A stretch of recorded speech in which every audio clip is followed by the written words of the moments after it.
right? Any consumer in our society should be somewhat concerned about inflation. I think it's coming. I mean, you keep on blowing money into the economy. What do you expect to happen? You know, any reasonable person who understands the economy might expect that. But it's if it does come, and it has come in some ways, then I feel like the way that I do my process is that's part of what I'm preparing for. I'm Christina Hudson Kohler, an egg processing manager living in Syracuse, New York, and you are listening to the Vance Crowe podcast.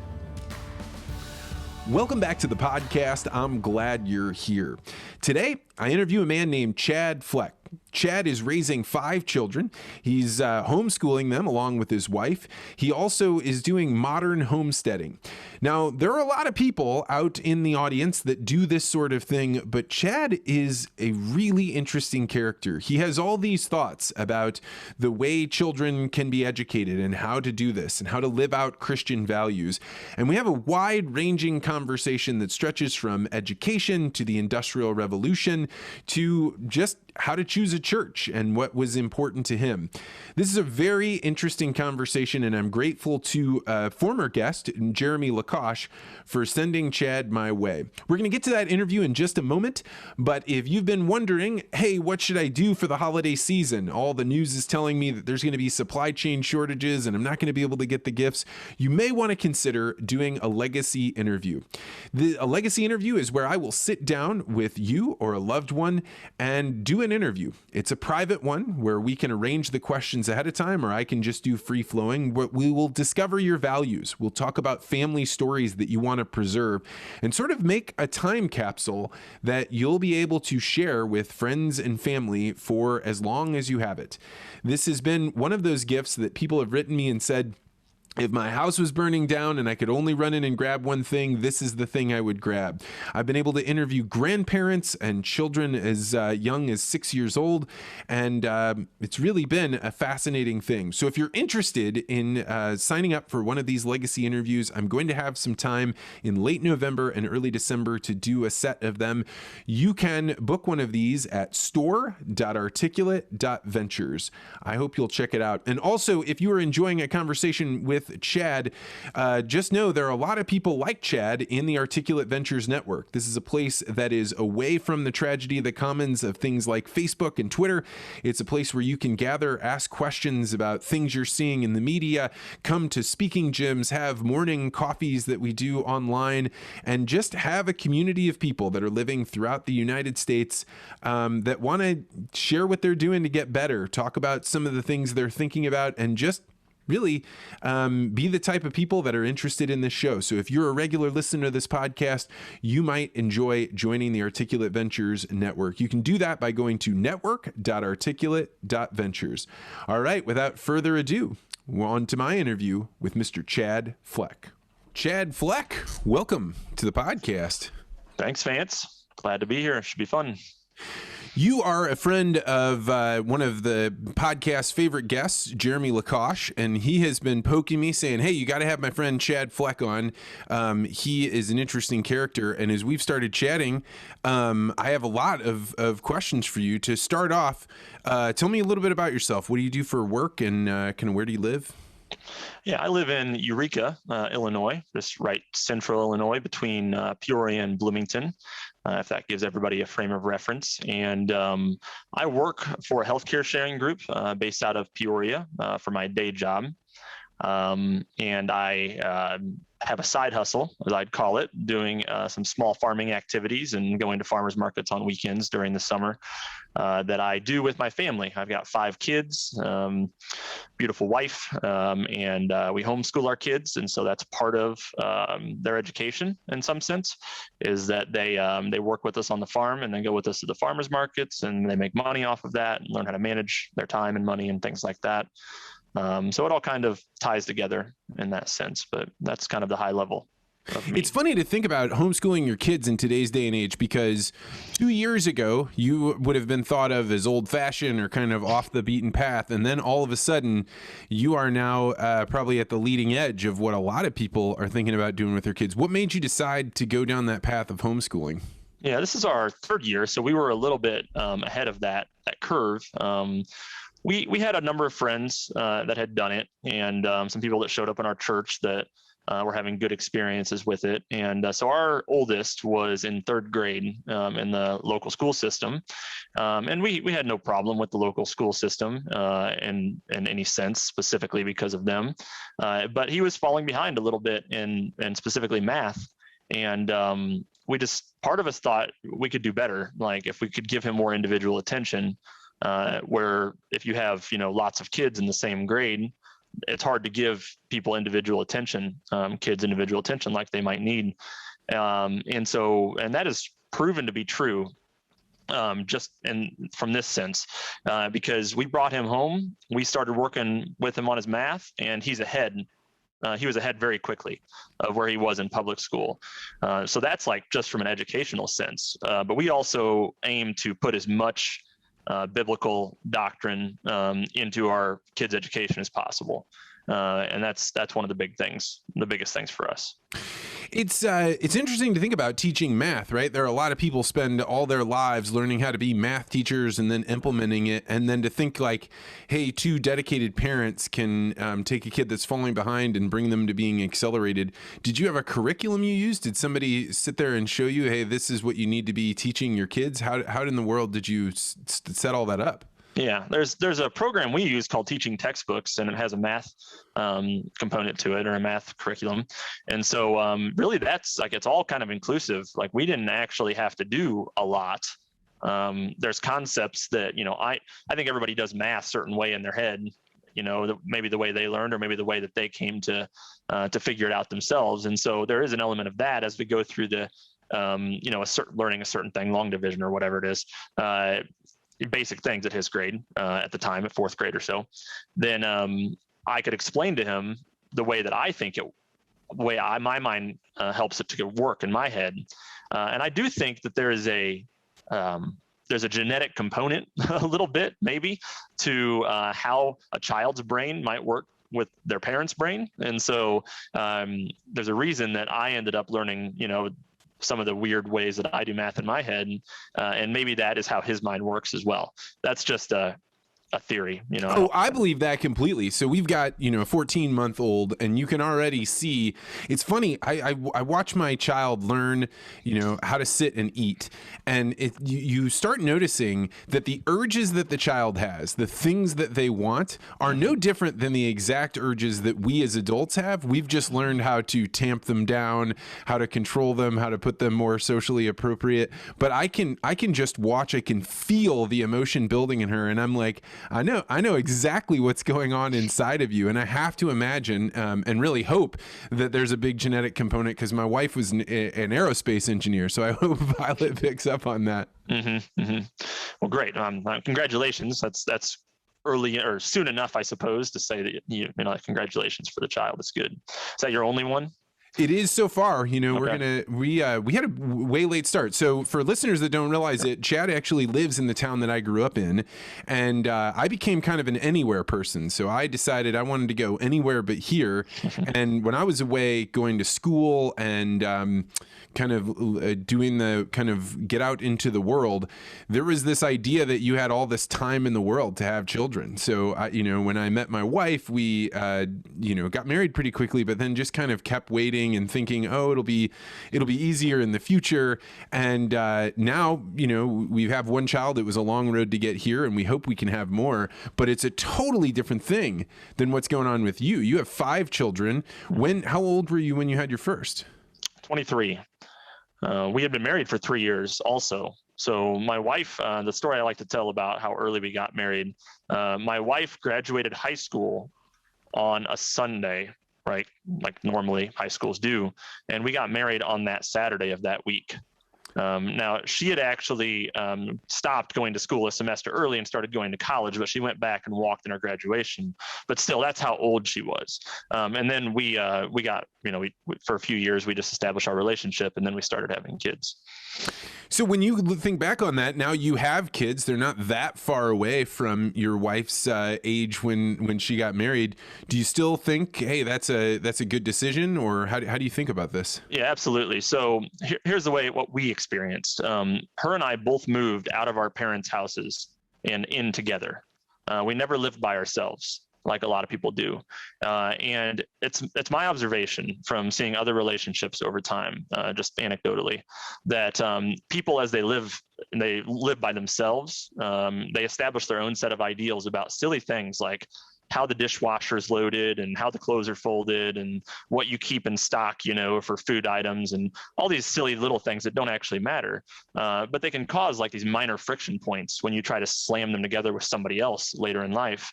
And so her and I just figured all these things out on our own. Like we didn't know anything and we figured them out together. And I believe that created a bond on small, silly things, but also bigger, more important things that are more difficult to find a match for later when you establish all your ideals about how to live life. So I pray for my kids that they would find their spouses early in life, if that's what God has for them. I'm not saying it's a failure if they don't, or if anybody doesn't, but I do think it's a good thing to start earlier. And by the way, I think that parenting is a young man's game, young person's game in general, like, the late nights and all of that. I think it's a good thing to do that while you're younger, if you can. There's no doubt. I mean, my wife and I talk all the time about how while we were staying up late and going to bars and having a good time, we didn't realize that what we were doing was burning off that energy that you have to be putting towards a child that wants to climb up the stairs 25 times in a single night. And when you're 40, that's a lot harder to do than when you're in your 20s. But the flip side of that is you're 20 years old. Did you have a clear picture for how you were going to provide for your family, let alone 5 children? That seems overwhelming to most people. Yeah, it was. I remember going through like as Christians, we in a Bible church, we go through like some premarital counseling, and I remember sitting down with the pastor, and he was like, "Well, do a budget, like how are you going to provide?" And honestly, at the time, I didn't have a job that would provide. I was still going to college. I intended to get a full-time job, and we would live fairly meager lives, while we were in college. And so I ended up like scratching together this budget, and they were like, I'm not sure if that's going to work. But then I believe you make good choices, and you'll make it basically, right? God will bless you is the way I look at it. And so shortly before we got married, just 2 months before, I had applied to some jobs up in Bloomington. And I got a job at Singular Wireless at the time, if you remember Singular Wireless back in the day, before they became AT&T again, after they got broken up in the 70s. That's a whole different topic. But so I got a job there, and this was shortly before the iPhone became a big thing that was exclusive to AT&T at first, if you recall that as well. And so that ended up providing us a very good living because I got in at the right time. And so, and then I just kind of stair-stepped that up in my career to what I'm doing now. And it's worked out, in a fabulous way.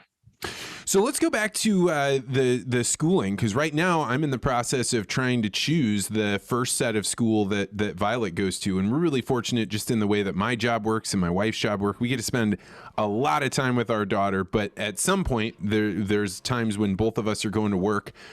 When you think about what a kid learns in school that maybe they don't have at homeschooling, what's kind of etching away at the back of your mind about like, maybe they're going to miss out on something? Anything? Not really. I played sports in high school, junior high and high school. There was things I learned from sports. I'm not suggesting that there's nothing valuable about them. I think sports in many ways can be a good microcosm for life and how you interact with other people and cooperation and things like that. So I'm not saying there's nothing good in them, but there's many things that there is good in that aren't required or not, to be fully rounded individual. And so I love that my kids have more freedom. Like they get done with school in 2 or 3 hours at their age. Now that might increase as they get older, but I firmly believe young kids, elementary age kids, do not need to be in school for 7 hours a day or whatever it is they are. it's just not that much education to be had that they need, in my opinion. I'm in total agreement. Like, I think that the mind is absorbent, but it's not absorbent for sitting at a desk. So I've been touring schools right now, and you watch the different philosophies of schools. So I've gone to like really traditional kind of schools, like the public, or then private, but they're American, then Montessori, and then this other one called Waldorf. And man, you look at the way that children are expected to sit in chairs or expected to, stay inside the lines for hours and hours and hours on end. And I think like you're maybe preparing them for something, but I don't think you're preparing them for a future that is going to exist or something. It seems so bizarre that we expect that kids are going to be able to do this for 8 hours. I mean, I was barely functional in that situation. Yeah. And I think largely it's more or less of a babysitter, is how a lot of people like to use it anyway, because both parents want to work in today's culture because that's what seems to be valued. My wife had a photography business that had been growing, and this was her idea to start homeschooling the kids, but she had built that up over a few years and it was going well, but she decided, just became convicted that this was more important for her to do. And so we stopped that, and that little source of income. But that's the kind of thing you have to do to stick with your values. And I think too few people are driven by their values, and are just driven by dollars, really, in our culture. Say more about that. Why do you think that is? Why do I think people are driven that way? Yeah. I believe that that's what's been taught, largely, like even in the school system and certainly by the media, was that in our I think it's a byproduct of the capitalist mindset. Now, I love the capitalist mindset. I think it is absolutely the best societal way to handle life for groups of people. But with that comes a set of, I believe, Christian values that are necessary in order to make it work properly. And so it's got to be checked by that. And largely, as we've gone on through time, Christian mindset has been divorced from the capitalistic ideals. And so I believe that without that, and which tells us how to live life in the home, we got to a point where women needed to go and more or less be like what men were at the time, which were providers. And society has told them that it's important that all of us go to work and make money, because that's how we provide happiness and goodness. But what it did was it took women away from the mothers. And then at an early age, we're sending kids to daycares, and then we're sending them to school. And really, we're spending very little time with them in their developmental years. And I could even go back a step further than that, and what the Industrial Revolution did in taking men away from the homes and home-based businesses like they used to be. But that's a short version of a big conversation. Yeah, I mean, I see that point. And when you're young and you're making money and you can combine two incomes, it's like, wow, the freedom that this gives me. Like it's freedom that I never had as a young person until my wife and I were able to combine our incomes. But then when you start having a child and you realize, like, well, if I drop this child off at daycare and they are either going to cry, and that's going to break your heart because, like, hey, I'm leaving them behind with this person that's not their family, maybe a good woman, but not their family, or they don't cry, in which case that also breaks your heart. That's not a good thing either, right? So, but in the society and the system that we've built up, in particular, the really deep belief that in order to be a whole person, you have to go to college, and then people rack up all this debt, and then the only way they can pay off that debt is if they try and pay it off the same way they maybe did a mortgage. And so they're going to work to pay off an education that they wouldn't need if they had figured out a way to keep their aspirations more in line with what they ultimately were going to want to do, which was to be a parent. And I know very, very few parents that don't say, I wish I could spend more time with my kids. Mm-hmm. Yeah. And from the beginning, when we looked at our long-term plans, my plan with our wife, our plan in general, was that she would stay home when the kids came. And certainly during their really early years, like we were never going to send them to daycare. That was the big thing in our minds at the time. But then we thought, like we had experienced, we'd send them to school still, of course. And then my thought at the time was like, as our kids were in that age period and were going through that at that point, my wife specifically should be very involved in the school. right? And should be making sure that the school is functioning the way that it should and that our values are being represented there, which, that's a whole topic we see in the news now, right? With parent involvement in schools. But then again, through no fault of my local school district, as far as what they did from a values perspective, we decided that we could just do better. Like, we can instill values in our kids better than any other person can. Yeah, and like, frankly, like, even if they could instill values, like, you don't want a government bureaucracy instilling values, right? Like, we see how they I have no interest in it. Even in a place like Eureka, where I know the teachers and I grew up with them, like, it's just not a system designed to be a value generator, right? It's not one that can be circular in that way. So you had mentioned in the beginning that part of your farm income, or the going to farmers market, you bring your kids along. Tell me more about that. Yeah, and so it obviously takes a certain amount of work on the farm daily, right? Somebody asked me just the other day how many hours per day, and it's probably about an average of an hour a day over the course of the year. But they're involved in that, right? And that's just like, fundamental work ethic stuff, right? You talk to any kid who grew up on a farm, and I was one of those, so that I can speak to that. The work ethic that you get from that, and the positive memories, and what you can track back to that, are always a beneficial and good thing. So they get that, yes. But so, for example, I'll get into it a little bit here. We raise meat chickens here. And we do it in a very specific way that we can talk about if you'd like later. But we end up with a bunch of chicken feet. And so this is a little bit weird, all right? But I was in a pet store a couple years ago, and I saw this bag of dehydrated chicken feet.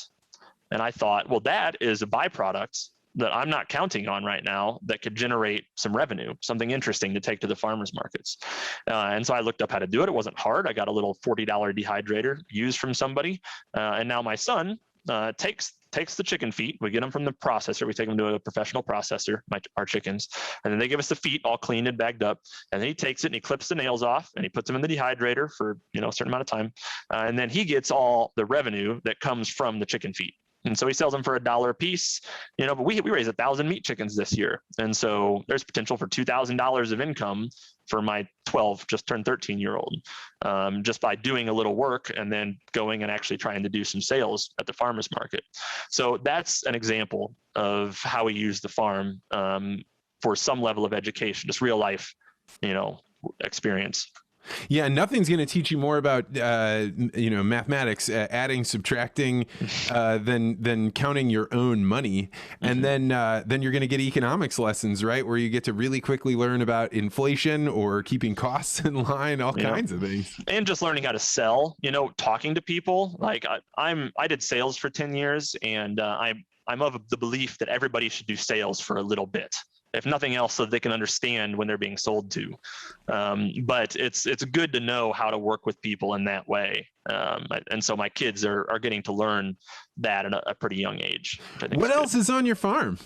Yeah, so I'd say our main component is the meat chickens, and the way that we got into it. But we raise pigs also, just seasonally.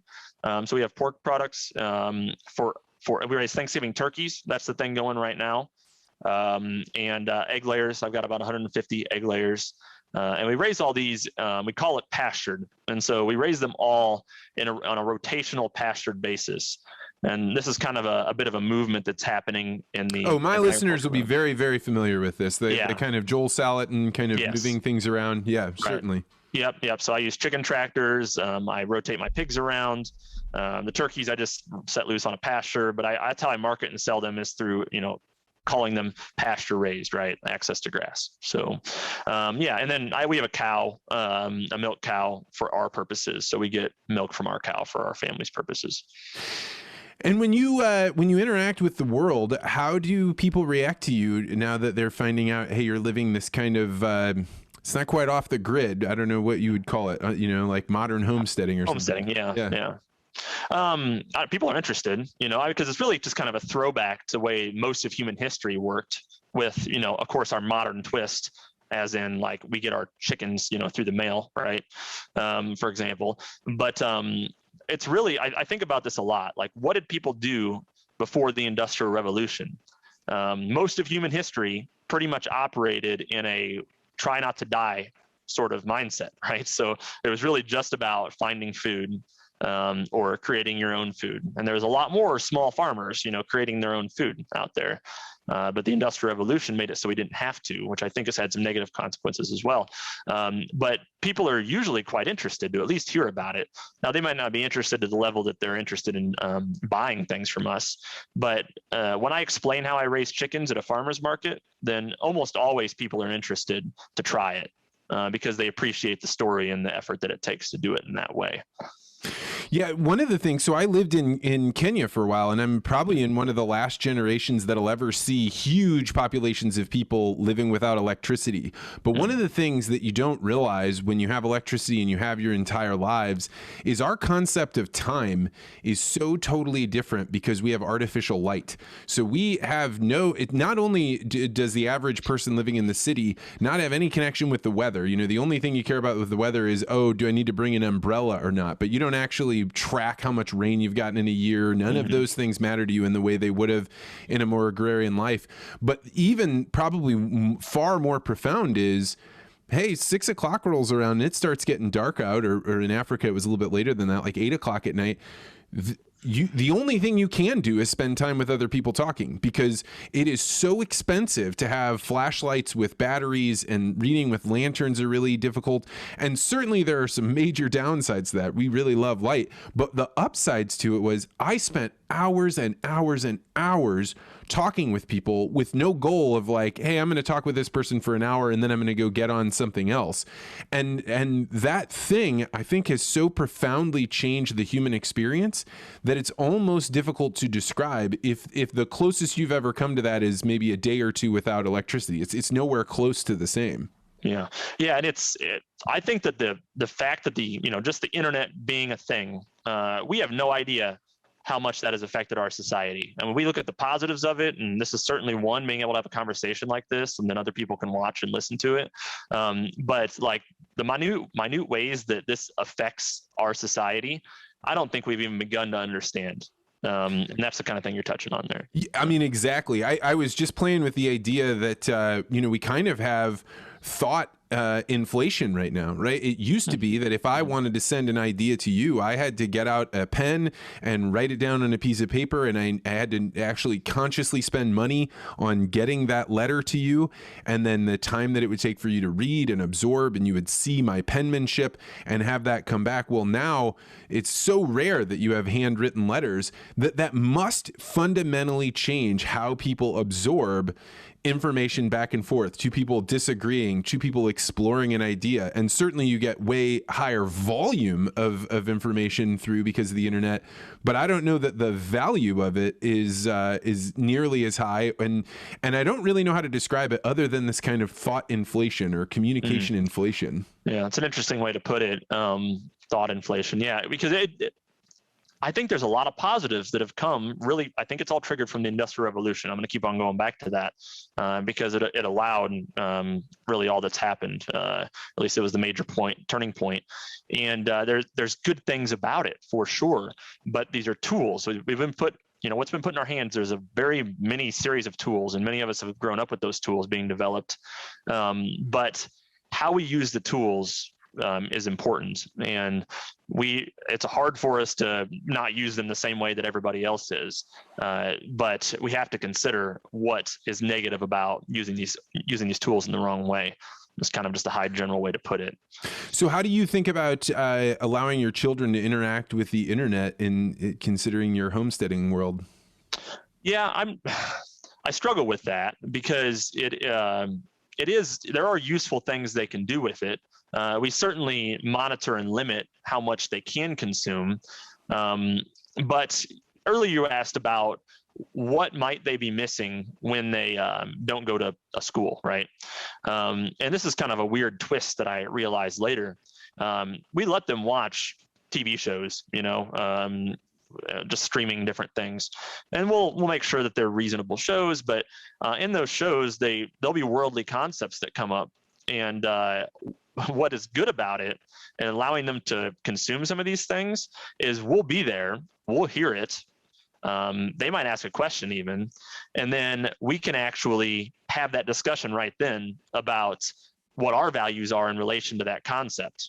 Maybe it's something we just disagree with, or maybe it's something we want to expound upon. And so I feel like that's a positive thing that we can pull out of, bringing this stuff into our house, right? It's commonly used as a negative thing. And I'm not talking like, anything crude really, but it's just like these mild sort of things that end up on the TV. And so you can use those things in a positive way still. And that actually helps because that socialization thing, with being around other kids, but we get to be there still. So that's a bit of a side note, but yeah. Well, it was shocking to me as I've been looking around at these schools, which is why it's top of mind, is, some of the schools would be like, we limit the amount of time that kids spend on the computer to less than an hour a day. And I was like, oh my God, an hour a day seems like a shockingly large percentage of this child's life. And there's something... For me, like if I read something in a book, it is absorbed in a totally different way than it is if I read it on a screen. And as much as I love to have the ease of a Kindle or to be able to put my laptop on my chest and just kind of scroll and read things, I as I imagine Violet growing up, I think I will be the frustrating parent that is obstinate about how little time she spends on the internet when oddly enough, I make a significant portion of our income based on the internet. So I have a really strong tension there, and I'm always open to hearing how other people think about this. Yeah, it's really hard to swim upstream like that, because, Violet will have friends that are doing all of this, stuff that you don't want her to do, right? And they don't seem like such big deals that you really want to put your foot down about it. And it's just one of those things, I'm sure you heard the stories before, where, when you're a parent and your kid hasn't reached the age where you feel like you're going to put your foot down about something, it's a tough road to hoe. It really is.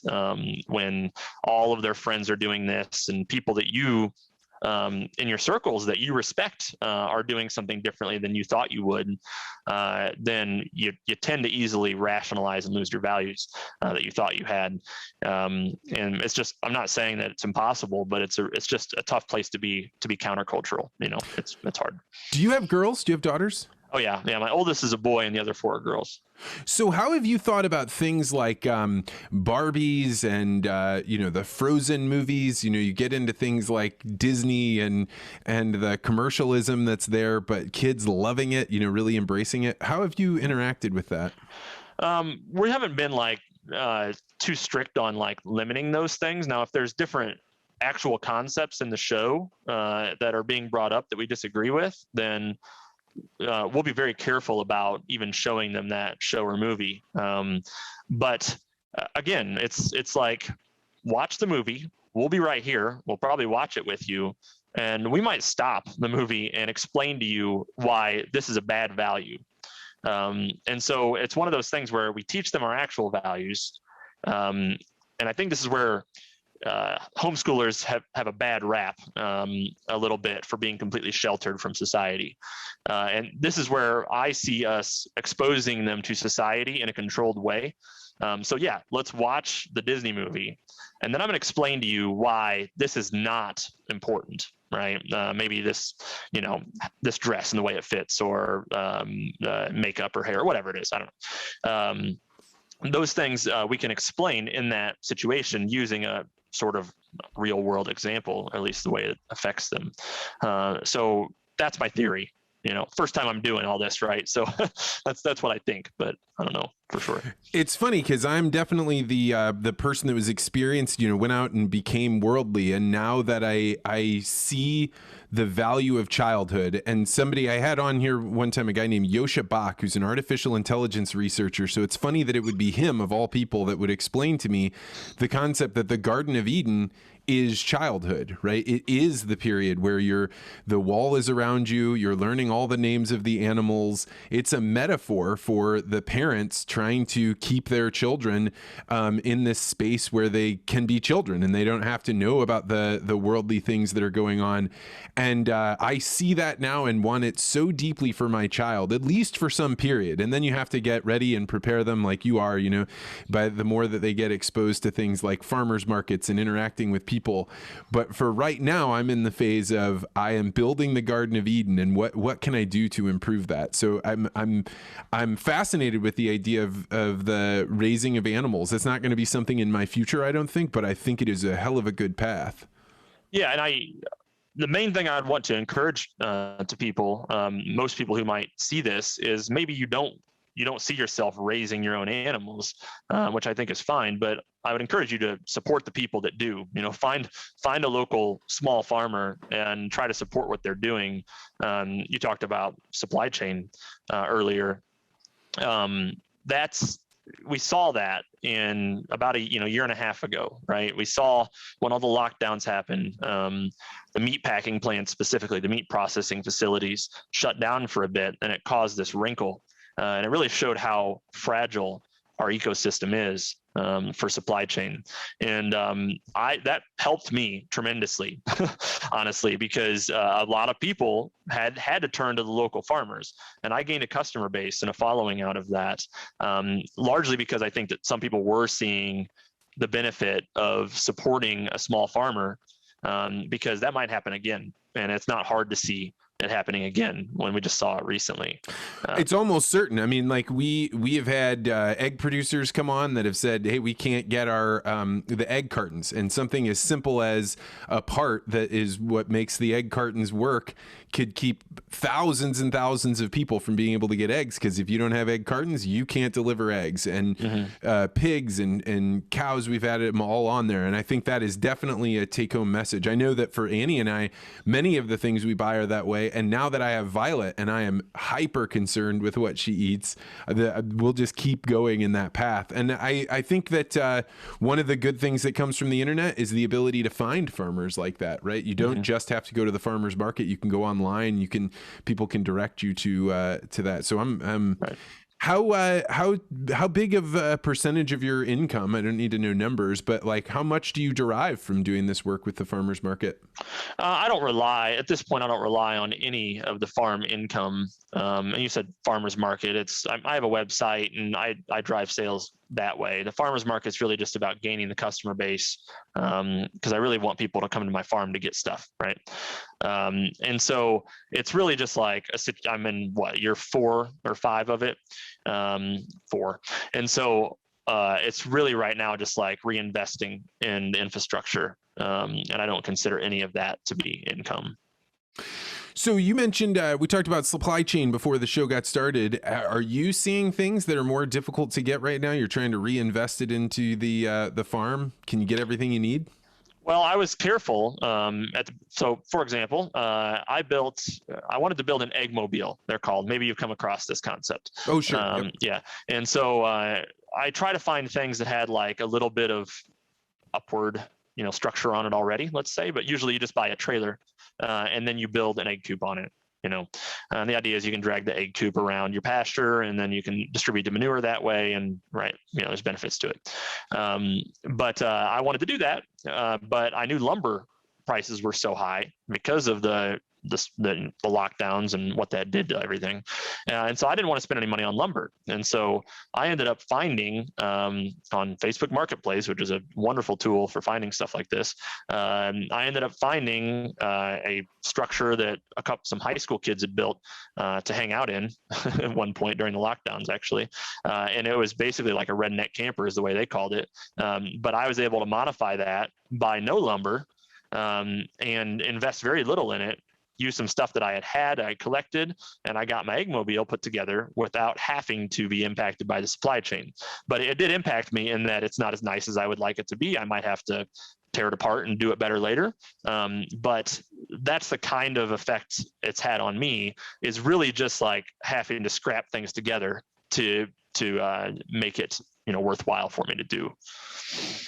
It's weird, man. The prices of groceries, at least where I'm at, has gone up significantly. Have you felt that in your regular grocery bill? Well, yeah, I guess in my regular grocery bill. Now, keep in mind, we don't have to buy meat at all. Like we provide all our own meat, and so I know that my costs for my meat items have gone up this year because the feed cost is higher. I didn't notice it anywhere else. My processing costs were the same still. I know my processors had a little hard time getting like foam trays and things like that, right? That's kind of stuff you've heard about. And so that's been awkward a couple times, but for the most part, it's all been about the feed. The feed costs have just been higher. And so my prices go up a little bit, but it hasn't been too drastic from my perspective as far as what we provide. Our grocery costs are a little bit higher, but not that much. I think largely it's in meat. So my audience often will write me because they know I'm really interested in watching what's going on with the supply chain, and labor is the thing that's going absolutely wild. I was talking with a pharmacist the other day who works inside of a hospital, and he said they were doing some wage comparisons, and right now you can go to McDonald's and make $2 more per hour than you can doing the kind of grunt work at the hospital. That's like washing people in the bathroom, and I think that this is going to come in a big way, because I think that eventually the places are going to realize we can't keep employees. They're gone. We're going to have to jump that price. And it's not going to be, $1 an hour more they're going to raise. It's going to be something like 3 or 5 or 7. And then that is all going to whipsaw through the rest of the economy. And I think we've only just begun to see what's going on with inflation. Are you worried about inflation? I mean, I should be, right? Any consumer in our society should be somewhat concerned about inflation. I think it's coming. I mean, you keep on blowing money into the economy. What do you expect to happen? Any reasonable person who understands the economy might expect that. But it's if it does come, and it has come in some ways, then I feel like the way that I do my process is, that's part of what I'm preparing for. That's a small part of the idea here, and it's an increasingly bigger part of the homesteading idea, is that I'm ready to help myself and my family, and then many other people around me, if we have, and I think of more in terms of not just inflation, but like the economy crashes sort of a thing. If I can have a sustainable system, then what else do you really need in life besides food? Shelter, food becomes one of the more important commodities. I've had people encourage me to invest in silver because, right, the reasons for that. And I'm like, I'm investing in food because I think that when it comes to a point where silver is an important commodity, you're going to give me silver for my food. Like what else? What's more important than that? If I want silver for my food. Right. Yeah. If I want, I'm not even sure I'd want that. Right. Because food is the most important commodity to us. So what are you paying attention to these days? You have 5 kids and you've got a farm, and it seems like you must, and a regular job. But what else do you look at or read or watch? I've derived a lot of my my agriculture knowledge from YouTube videos, the Joel Salatin types. And I quite enjoy, it seems like a weird place to get it from, but Facebook groups. I find Facebook groups to be a very useful thing for items that you're interested in, units of business you're interested in, or items that you might own and just enjoy. Because there's a lot of people all across the world who are interested in the same thing, and they share articles from sources that I don't normally just read on my own, and videos and things like that. And so that's where I end up getting a lot of my information. I have people send me stuff all the time. I had a guy a friend earlier just send me a thing about how young people are turning to working on farms because they don't find it enjoyable to work in an office, of this next generation. And so I'm not a huge sit down and read a book type of guy. I aspire to be one. I'm more likely to do that in the winter time. That's the beauty of the cadence of the way I do farming, is that the winter is the time that you rest more, and then you hustle pretty hard through the warm months, doing different infrastructure projects and things. But it's largely ends up being from a religious angle, or something in the agriculture realm, as that's where I'm trying to head. So let's talk about religion. Did you grow up in a religious family? Is this just a part of your life, your whole life? Yeah. I grew up in a Christian home. Went to a similar church to what I go to now down in Springfield. The Christian religion, I believe, it's still at some point, you obviously have to make that your own ideals. And so I did that when I was a teenager, took hold of the ideals fully and realized the benefit to them and decided that was the truth. And so that's how we established our family. You know, my wife and I's relationship is built on that. We've trained our kids based on that. And frankly, you look around, and this is not the reason to be a Christian, in my opinion, but I think that it's going well. You know, I like our situation. I like that it had us getting married younger, because we believed that if we applied biblical concepts, we'd be okay. We've been married for 16 years, nearly 15. Yeah, 16, over 16.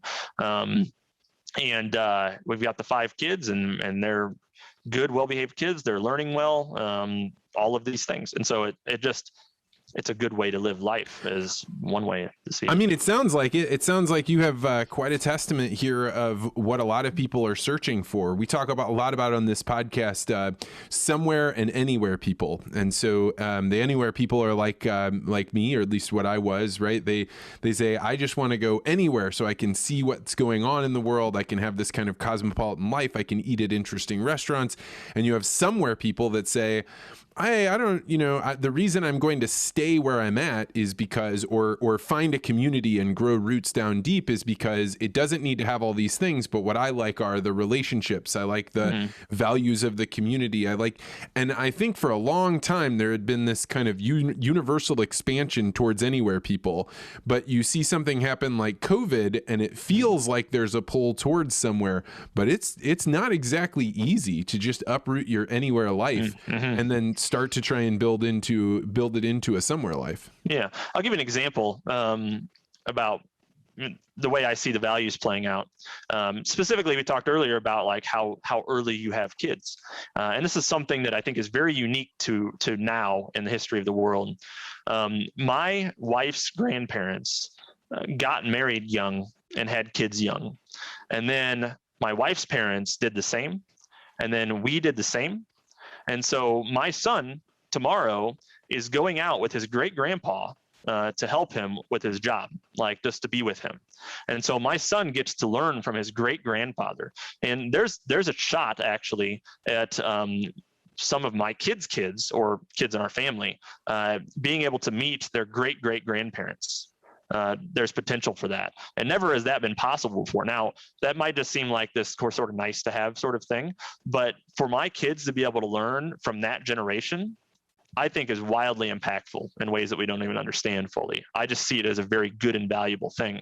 And it's the Christian values that took us there. Because I think that there is Christian sentiment in getting married young, and recognizing that is sort of a young man's game, like I said earlier.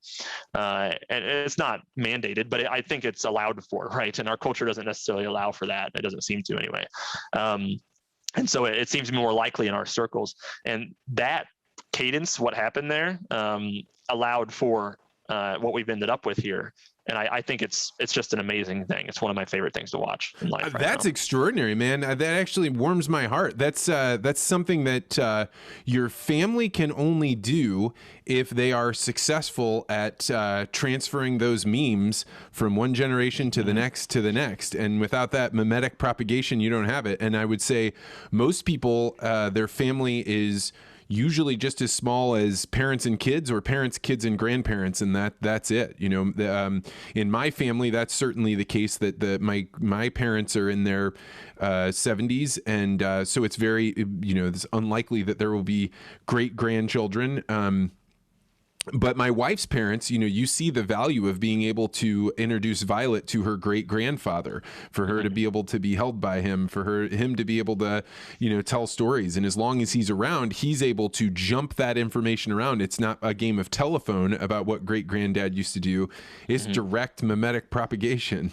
Yeah. And I was, I've kind of been negative on the Industrial Revolution, but I know that I've tried to give it its positive credence. So the positive aspect is, we've medicine, right?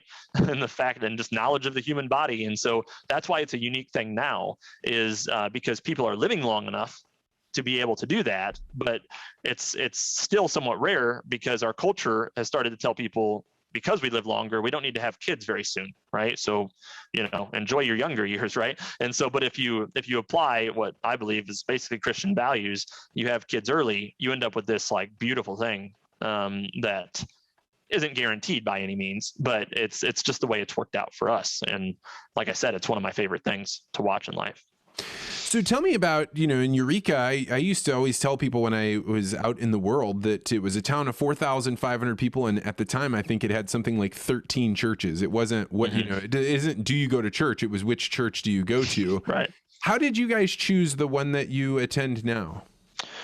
Well, so the church I grew up at was a Bible church in Springfield, fairly well known. It's not super well known, but it's 500-600 people. And first 20 years of my life, my grandparents had picked that church years ago for reasons.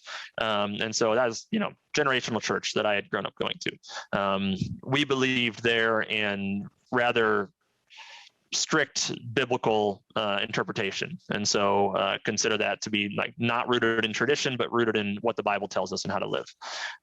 So that's a specific kind of church. It's not a denomination. It's a non-denominational church. It's just, we're a Bible believing church.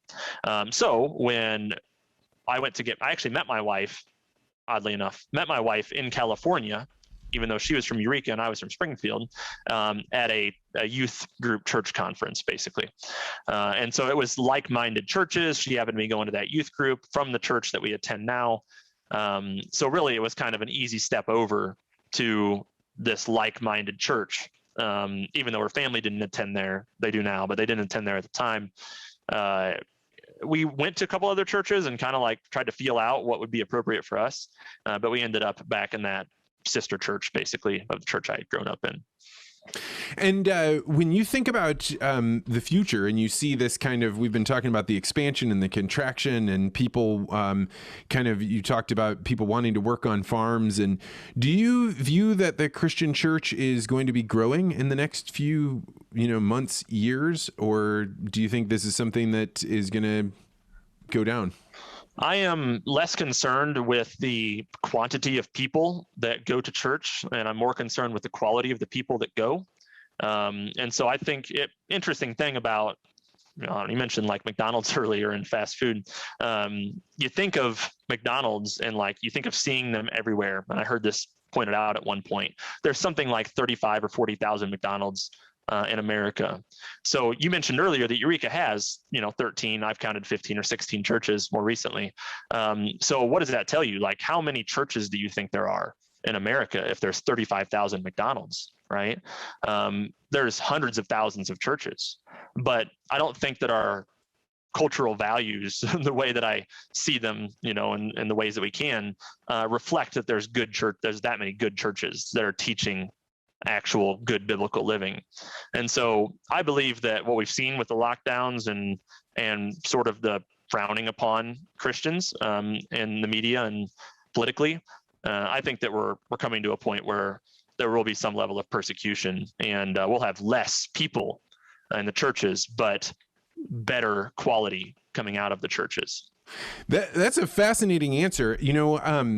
It's funny when you think about the fact that 20 years ago, in the year 2000, about 70% of the population said that they were a member of a church. And that had been the case for the last 60 years, as long as they've been taking it. And in the last 20 years, that's dropped more than 20 points. It's gone down below 50%. Right? Yeah. And you think about this in terms of what you began the conversation with about capitalism, and you thought that Christianity's centrality in capitalism. Do you think that the economy will stay a capitalist economy if less than 50% of the people are attending churches and have this sort of Christian concepts and the mentality that goes along with capitalism? I don't think that it will work like it's supposed to, and I think that we'll see problems like I believe we are now. From the left, from people who might veer towards socialistic ideas more, that tends to be the thing they bring up. It's more like just how cold, the market is, right? If you leave the market the way it is, and just let it do what it does, then they see that as a cold sort of, impersonal thing. And I believe the market is cold if it doesn't have ethical treatment in it, right? If it doesn't have the ideas in it that it should. And so that's what I think is happening with this corporate America stuff, is that people aren't, the corporations aren't informed by biblical ideas, and they become cold. Society will see that as a bad thing, which I believe that's exactly what's happening now. Yeah, I mean, you're totally in line. I had a guest on one time named Larry Sharp, and he made a point that he said, for every unit of community you substitute with the government, you lose that unit of community. So, and I think Christianity and community are probably one and the same in the sense that you're talking about it, right?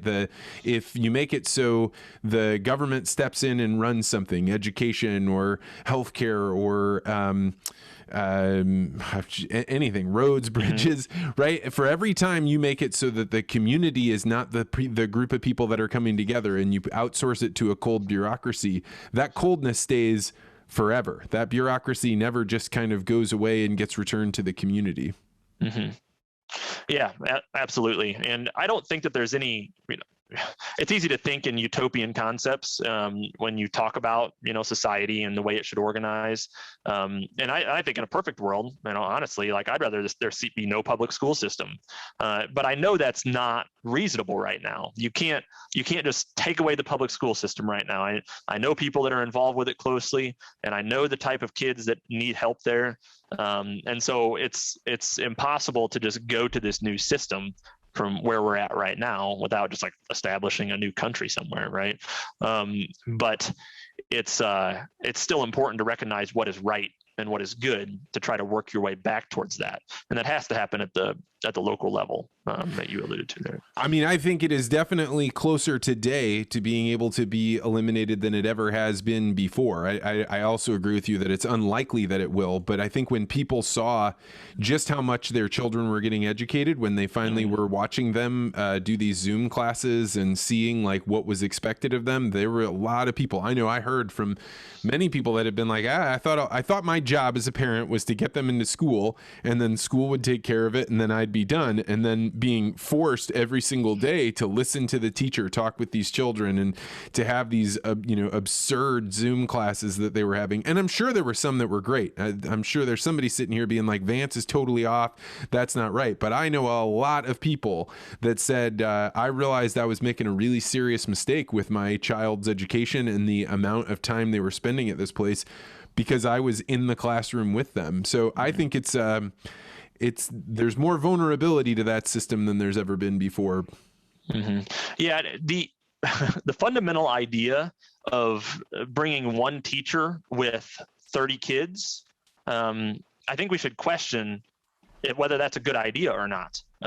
I'm not sure, looking at history, and not all of history is documented well in this regard, but it's a relatively new idea to put a bunch of kids that are the same age under one teacher. So I'm big on the apprenticeship idea, right? And just like putting, individuals with somebody who knows how to do a thing. And that kind of matches with the home education concept, right? Because you put the kids with the parents who can teach them values and how to do things. And I think that can be true not totally replace, but basically like supplement what colleges aim to do. Because I just think that it's inefficient if nothing else, and gosh, entirely frustrating to have, 30 second graders, right? I mean, think about that. It's fundamentally a weird thing to do. And it has to be inefficient. And I think that's what we see. And until I started looking in education, it's shocking that you don't even think like, oh, there could be different ways of doing this. You described the apprentice program. Mm-hmm. I had read about this program called the Waldorf School, and I had seen people kind of roll their eyes about this, but this is a very interesting program. I don't know if you're familiar with this. I've heard of it. I don't know a ton about how it works. So their concept is that children kind of go through phases in about 7-year blocks. And the first 7 years, a child has a lot of difficulty being able to distinguish between the fantasy kind of dreamlike world that they're in and reality, and that to push them into a formal rigid system is a jarring thing, and it doesn't maximize their potential. And so what they do instead is the kids, all the way up until second grade or so, spend the entire day, all of it, outside. Rain, snow, whatever is going on, and that their lessons are much more based around this kind of teaching kids to get along with one another, giving them projects where they can build stuff. And I went to visit one. I was definitely suspicious of this when I read about it, and I was kind of like, oh, here go the hippies. And I was there in the pouring rain. It was like buckets and buckets of rain. It was probably like 50 degrees out, and those kids were absolutely delighted. The teacher never had to raise her voice. They were in this giant area with trees underneath the canopy, and they were working on things, and you're like, oh my God, I never imagined that this could work like this. And then you go into their classroom, and they do a very different system where they have like about 15 students, 12 to 15 students, and they have one teacher, the same teacher, for all 8 years. And they're in this cohort that goes along together, and it's just very different. And whether or not that's the right one, I don't know. I think you have to choose a path and stick with it, but it's really important for people to recognize the system where we think a school is made up of classes, a class is a teacher and students, and then you progress, 1 year after 8 months or whatever a school year is, and then those kids go forward a year, and then they learn these different subjects. That's all constructed in our minds. There's nothing official about that. There's nothing more real about that than other things. But it's hard because it's what we've always seen. That's the water that we as fish are swimming in. Right. Yeah, I think a question that comes across my mind commonly, and I somewhat alluded to this earlier, but it's really the other end of it. The way my worldview works, at least the way I apply it, is how did God give it to us? And what have we done to change it? And is that a good thing? So think really, even if you don't believe, that God created the world the way he did in the Garden of Eden and all of that, what you mentioned earlier, then like, how did people do it for most of human history? And did they know something that is better than the way we're doing it now? It would be another way to look at it. So I'm thinking of it more from, this beginning angle, like God gave us knowledge of how to do things in the beginning. And for most of human history, just thinking like in terms of hunter-gatherer, and then even like, ancient agriculture, that sort of thing. It was largely like you were just with your kids all the time. One of the verses for homeschoolers that they're fond of basically says like, teach your kids as you go. It's a verse in Deuteronomy. And it's just a basic Old Testament command to basically just like always be with your kids and teach them stuff about how to live life. And that's how most of human history worked. Now, we tend to have this idea that the things that we know now is better than what people knew in the past. And I think that's a dangerous way to think. 100%. All you have to do is go look at any one of the pyramids or anything in Central America and then go look at the mathematics behind what they had to do in order to be able to construct some of these things. And you realize like, I would not have been able to contribute to that. I don't have an intellect that is higher than the people that were designing this. They just didn't have the shoulders of giants to be able to stand on. But you have this kind of present moment. Look what we've come past. We figured out penicillin and we figured out how malaria is spread. But the truth of the matter is, I had nothing to do with those discoveries. I'm just the beneficiary of a long line of people that have discovered things that we've built on. But to your point, like we aren't smarter than those people. We're just living in a different age. Yeah. And some of the things that we've done and have thought are good ideas, and they maybe they are better for society, but we tend to just inherently think of them as good if they save us time or make our life easier. And that is not like having an easier life is not necessarily an inherently good thing. There's benefits to having difficulties in life sometimes. And really all we've done is like almost every product we have, it seems like, is just a way to make our life simpler and easier. And what we've ended up with is a bunch of time that we try to fill with other things. It seems to me we've filled it with lots of bad things that aren't beneficial to us. Or things maybe that are just like saccharin, right? They taste sweet, but they don't necessarily add anything, right? It's I'm with you on that, and I also agree about the tough times. Like I've never really improved myself that much when things were on easy street. The things for me got way better when I was in a bad place and I had to figure out how to get the hell out of it. Yeah. It's I mean, just working out, right? So working out is hard. It hurts your muscles, and I think it's the easiest way for us to see it. But it's through that pain and actually breaking down in the muscle that it grows stronger. And I think this applies to other areas of life, not just the physical. It applies to the spiritual and the emotional and the relational, I guess is the other one. And so I'm fond of this little, I don't know, I think haiku or whatever you call it, where strong men create good times create weak men create hard times, and so on, right? That's kind of how society works over time. And it seems very obviously true to me. Well, Chad Fleck, this was a fantastic conversation. Great job from Jeremy Lakosh. You had mentioned you have a website you'd love for people to buy from you and come out to your farm and pick it up. Where can people find out more about your farm? Yeah, you can find us on Facebook, Red River Farms in Eureka, or our website is actually redriver.farm, and where you can actually order products directly from. Well, thank you so much for coming on and for exploring just a wide variety of ideas. I would love to have you on again sometime soon. All right. Thanks, Vance. Thanks, Chad. All right. Bye-bye.